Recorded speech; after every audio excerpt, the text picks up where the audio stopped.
Hey everybody, I'm Hugh Brownstone for Three Blind Men and an Elephant. And today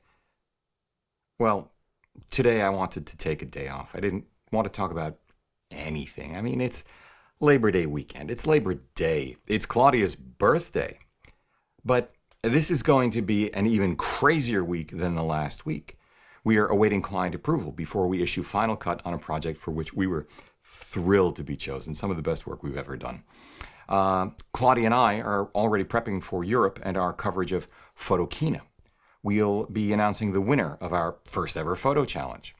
We've got our first ever PHOTOWALK coming up on October 6th in New York City at the Highline, so please come and join us. The information is down in the show notes below. And then, the official Canon EOS R announcement is imminent. Now, I'll have more to say about the EOS R and new R lenses very shortly. Hold that thought. But for now, I just want to establish the one question, which more than any other, at least in my mind, will decide its fate, perhaps usher in the next structural shift in the industry. And that is the question of price. Yes, I know. Is the R's 4K going to be as woebegone as the 5D Mark IVs with bloated codec, major crop, blah, blah, blah, blah, blah? It's an important question. It's a critical question. I agree. Will the new body, which, by the way, on the one hand reminds me a bit of the Leica CL, especially the right top plate dial, while on the other hand reminds me a little bit less of an Apple MacBook Pro with its new multifunction bar, will that make for a convincing shooting experience and set of results? Will the new R lenses be convincing? Yes, Canon's 35 1.8 is image stabilized and has macro capability where Nikon's Z version of the 35 1.8 is not and does not. Canon's 50, you can argue, is usable at a maximum f1.2 with autofocus, while Nikon's 58 is not really, and does not. Canon's offering up two zooms, one with a wider range, 24 to 105, the other narrower but faster, 28 to 70 f2, than the Z 24 to 70 f4. But what about actual image quality? Where is in-body image stabilization? And I am not going to talk about card slots. And when will these suckers actually start shipping? I get it. These are all very, very important. But it's price that will tell us this. Whether Canon is releasing the R simply because it feels it has to have a presence in the full-frame mirrorless space, or instead sees the R as an opportunity, the first foray into, with thanks to my friend and patron Steven, you know who you are, for reminding me of the seminal 2000 book of the same name, a blue ocean strategy to redefine boundaries through a combination of superior functionality and breakthrough cost structures and pricing. In other words, if Canon introduces a compelling enough full-frame mirrorless camera, this one, at aggressive, call it APS-C or micro four thirds prices, say anywhere between $1,100 and $1,400, because remember the 62 is just $200 more, will that spell the beginning of the end for crop sensor and higher priced full-frame hybrid cameras generally, a body blow not only to Panasonic, Fuji, and Olympus, but Sony, and now, just as it's preparing to ship the Z7, Nikon? Will that price cover a multitude of sins if the EOS R's functionality is a disappointment? Or, if the functionality is not good enough, the experience not special enough, the price not radical enough, does it tell us that Canon is incapable of doing anything other than bloodying the waters further? A red ocean approach that, somewhat counterintuitively, leads to the possible consequence of flipping the industry around altogether, especially given, minor drumroll please, Fuji's rumored XT3. I know. Where did that come from? Well, from here.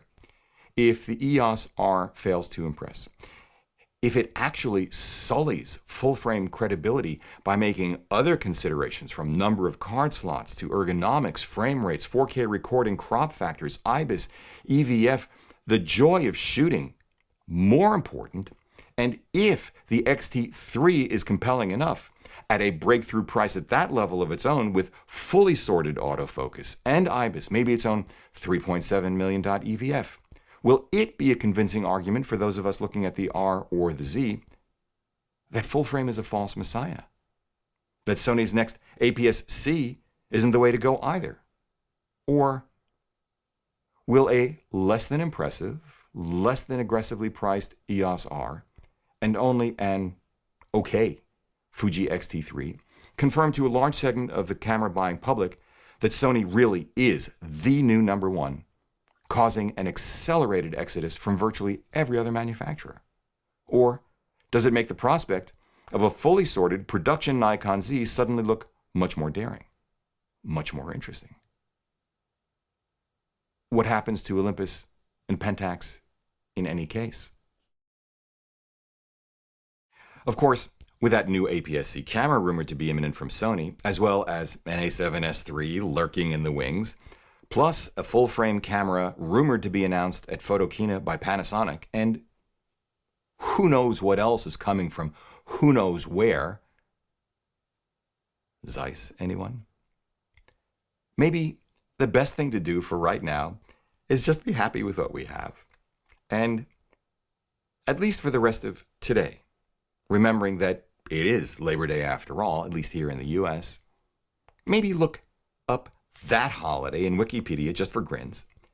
Take a gander through the photographs commissioned by the Farm Security Administration in the middle of the last century, and spend our time with the people we love. Oh, one more thing. We now know that Sony sold 4 out of every 10 full-frame cameras in the US the first half of 2018. But what market share does Canon hold for full-frame and, maybe more importantly, APS-C interchangeable lens cameras globally? How are those shares trending? Which category contributes more net operating income to Canon? In other words, how important is full-frame to Canon actually, rather than how important it is to us? Okay, I lied. There's one more thing. If the R doesn't have IBIS, is this because Canon simply hasn't mastered that technology yet? Does Canon have 5-axis sensor-based IBIS anywhere? I don't recall that it does. Look, the R is notably larger than the A7 III or Nikon Z, somewhere between a Rebel T7i and a Canon 60 Mark II. Do you wonder if the first place IBIS will show up in the Canon line, again, if not here, is in an APS-C version of this same body, where there's more room given the smaller sensor? Hey, maybe Canon's 5-axis sensor-based IBIS right now is still in its body parts Frankenstein stage, 8 feet tall instead of the more usual 5'9". Suppose Canon needs another year to clean it up and shrink it down so that it can be added into an APS-C sensor in the R-style body. And then with those kinds of volumes over which to amortize development and tooling costs, the breathing room to get hard experience in the field and improve it in the lab, the opportunity to bring out a full-frame R2, this time with a market-proven, market-prioritized list of upgrades, including full-frame IBIS, at a price no one else can touch. Maybe. Or maybe just, another Harvard business case study in the making about the attacker's advantage or the innovator's dilemma. If you like what you've seen here today, please give a thumbs up, subscribe, join the conversation below. You guys continue to be just incredible, knowledgeable, inspiring, funny. I mean, you're a joy, truly. Follow us on Instagram and Twitter. Grab one or both of our new Hold That Thought t-shirts you wanted us to put up at our new 3BMEPthreadless.com store. Support our work by using our affiliate links down below in the show notes, dropping us coffee money via our PayPal link down below in the show notes, or even better than that, we invite you to become a patron of our work over at Patreon. Link down below.